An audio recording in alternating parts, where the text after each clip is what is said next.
రాష్ట్ర వ్యాప్తంగా ఏసీబీ అధికారులు విస్తృతంగా దాడులు చేసి లంచాలు తింటున్నటువంటి అధికారులను పనిపడతా ఉన్నారు. అక్రమార్జనకు పాత్రం అడ్డుకట్టపడడం లేదు. తాజాగా సూర్యాపేట జిల్లా భూగర్భ జలశాఖ కార్యాలయంలో ఇవాళ ఏసీబీ అధికారులు మెరుపు దాడి చేశారు. 20,000 లంచం తీసుకుంటూ జిల్లా ground water officer Meghavath Balu, outsourcing data entry operator Kosanoju వెంకటేశ్వర్లను అయితే అధికారులు రెడ్ హ్యాండెడ్గా పట్టుకోవడం జరిగింది.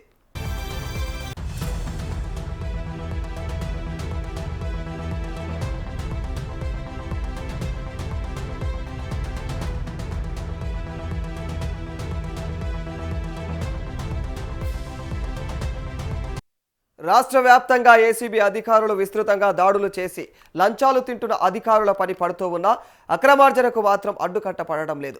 తాజాగా సూర్యాపేట జిల్లా భూగర్భ జలశాఖ కార్యాలయంలో ఇవాళ ఏసీబీ అధికారులు మెరుపు దాడి చేశారు.